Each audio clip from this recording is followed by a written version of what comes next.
राधा गांव में रहने वाली टुनटुनी चिड़िया एक दिन स्कूल से लौटती और अपनी माँ से ये कहती है कि माँ, कल स्कूल की क्लास से सभी बच्चों को पिकनिक पर ले जा रही हूँ। उसके लिए सभी बच्चों से टीचर ने 300 रुपए लाने के लिए कहा है।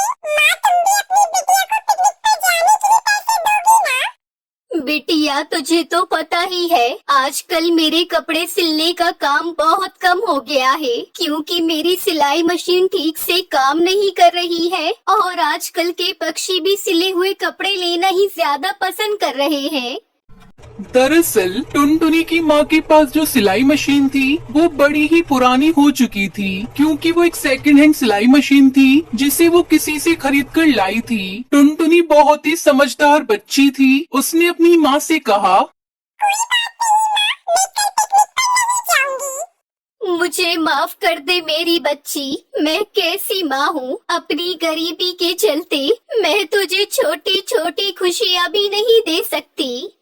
ये कैसी बातें कर रही हो माँ? मेरी खुशी तो तुमसे ही है। अगर तुम मेरे पास हो तो मेरे कदमों में दुनिया भर की खुशियाँ हैं। दोनों माँ बेटी कम पैसे में ही किसी तरह अपनी जिंदगी गुजार रही थी। टुनटुनी के स्कूल के बच्चे उसकी गरीबी का बहुत मजाक उड़ाते थे। अरे टुनटुनी, तेरे पास नया स्कूल का बैग खरीदने के लिए पैसे नहीं है तो मुझे बोल, मेरे पापा ने मेरे लिए नया स्कूल बैग खरीदा है, मैं तुझे अपना पुराना स्कूल बैग दे दूंगा। नहीं, मुझे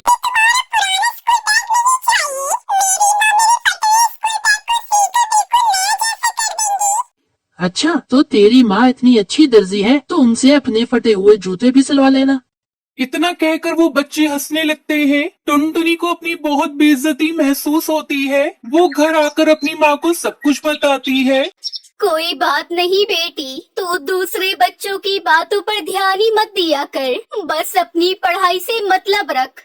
माँ, अगर बाबा जिंदा होते तो हमें इतने दुख नहीं झेलने पड़ते ना। हाँ मेरी लाडो, लेकिन अब तो किस्मत में रोना ही लिखा है। नहीं माँ, हम रोएंगे नहीं, हम हर कठिनाइयों का डटकर सामना करेंगे। देखना, मुझे विश्वास है एक दिन हमारी सारी परेशानियाँ दूर हो जाएंगी। ऐसे ही कुछ दिन बीत जाते हैं। फिर एक दिन स्कूल में प्रिंसिपल सर अनाउंसमेंट करते हैं, बच्चों, परसों हमारे स्कूल में फैंसी ड्रेस कंपटीशन है। सभी बच्चों को इस कंपटीशन में हिस्सा लेना है। जो बच्चा इस कंपटीशन में फर्स्ट आएगा उसे पूरे 10,000 का इनाम दिया जाएगा।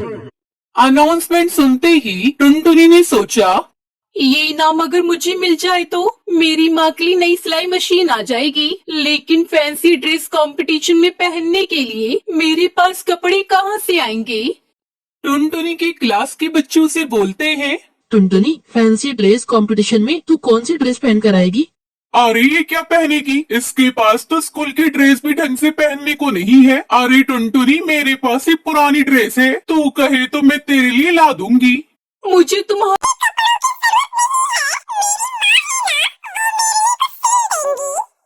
हाँ, तेरी माँ ने तो दूसरों के कपड़ों में से चोरी करके कुछ कपड़े तो बचा ही लिए होंगे, उन्हीं कपड़ों में से कुछ ड्रेस बनवा लेना।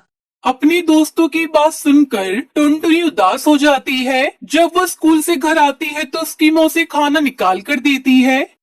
अरे टुनटुनी मेरी लाडो आ गई, आकर खाना खा ले। नहीं माँ, मुझे भूख नहीं है। माँ, तुम्हें पता है इस स्कूल में सभी बच्चे मेरा बहुत मजाक उड़ाते हैं। माँ, मेरे स्कूल में फैंसी ड्रेस कंपटीशन है और मुझे कंपटीशन हर हालत में जीतना होगा ताकि मैं उन सबका मुंह बंद कर सकूं।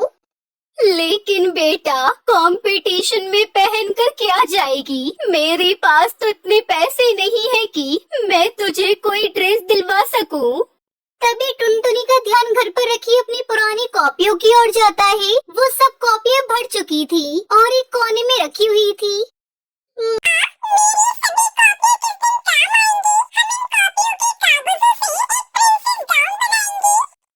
बेटा, क्या कॉपी के कागज से गाउन? हाँ माँ, कॉपी के कागज से गाउन। इससे पहले गाउन किसी ने देखा भी नहीं होगा। ठीक है मेरी बच्ची, मैं तेरे लिए कागज का गाउन तैयार करूंगी। कुछ कुछ अखबार कबाड़ी वाले से जाकर ले आती है। फिर वो दोनों माँ बेटी मिलकर खूब मेहनत करती है और फिर 3 दिन में कागज का एक सुंदर सा गाउन बनाकर वो तैयार कर लेती है। आखिरकार कंपटीशन वाला दिन भी आ जाता है और टुनटुनी कागज का गाउन पहनकर उस कंपटीशन में जाती है। उसे देख सब बच्चे उसका मजाक उड़ाने लगते हैं। अरे टुनटुनी, ये तू क्या पहन कर आई है? बच कर रही हो, कहीं हवा चली और तेरा ये गाउन उड़ ही न जाए।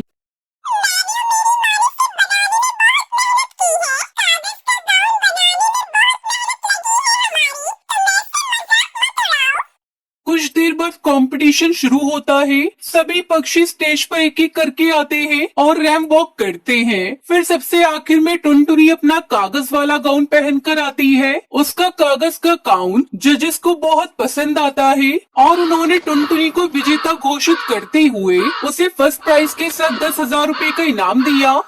टुनटुनी, तुम्हारा कागज का गाउन सबसे हटके और सबसे अलग था। इससे पहले मैंने कभी ऐसा गाउन नहीं देखा।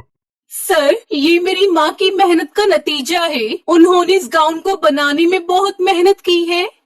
अच्छा, अगर वह भी यहाँ है तो उन्हें स्टेज पर बुलाओ। टुनटुनी की मदद कृपा करके आप स्टेज पर आए।